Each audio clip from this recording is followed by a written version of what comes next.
August 16th, 2025. A quiet Saturday in Worcester County, Massachusetts. The kind of summer day where the humidity hangs heavy and the world moves slow. But on this afternoon, an unsettling event unfolds in the town of Northbridge. A man steps off the pavement of Commerce Drive. He doesn't look back at the passing cars. He doesn't carry a backpack, water, or supplies. He simply turns his back on civilization and walks straight into the dense, suffocating greenery of the woods. He is walking toward a silence that will last for months.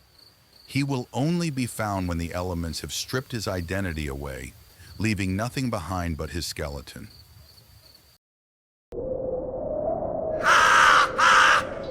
It was a passerby who finally made the grim discovery.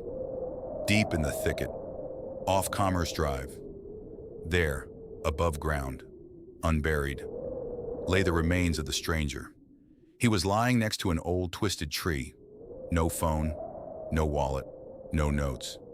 Nearby, there were no signs of a camp or temporary shelter, proving he wasn't living in these woods. He had simply walked to this very spot, sat down, and ceased to be.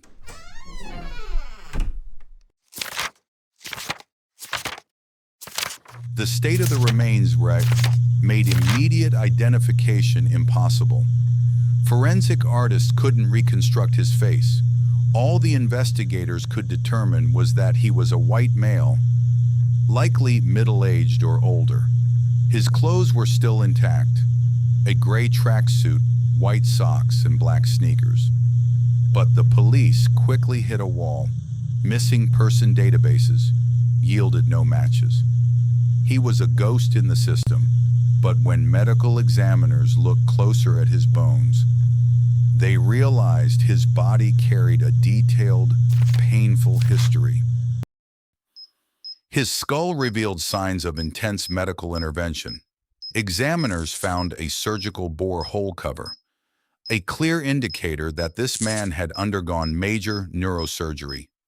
Even more telling was the presence of a peritoneal shunt, a synthetic tube running from his brain under his skin all the way down to his abdomen.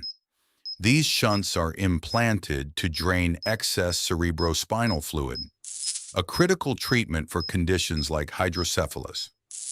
Hydrocephalus causes immense pressure inside the skull.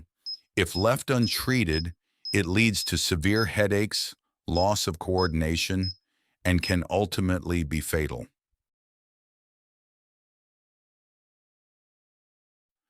But the neurosurgery wasn't his only burden.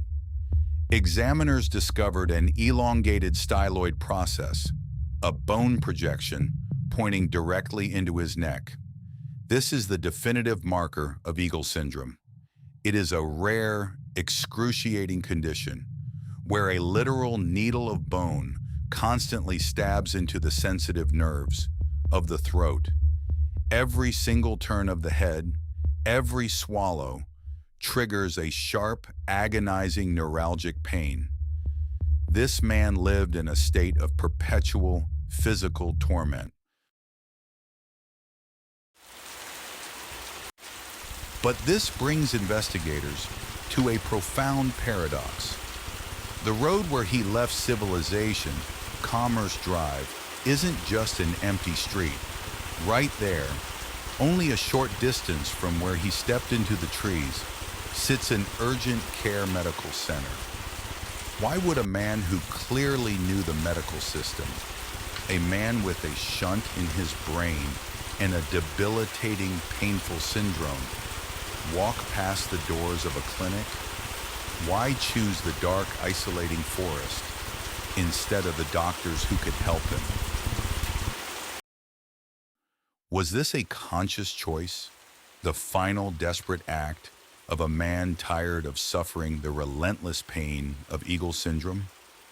Or was he lost to a different kind of fog, a medical delirium, where his reality fractured and he simply walked until he could walk no more? We may never know. The Worcester County John Doe remains a mystery, a reminder of the fragility of the human experience and the silent battles we fight alone. This man deserves his name back. If you have any information, no matter how small, regarding the Worcester County John Doe, please contact the Northbridge Police Department. Even a faint memory or a connection to someone who went missing in August 2025 could be the piece that completes the puzzle. Help us bring him home.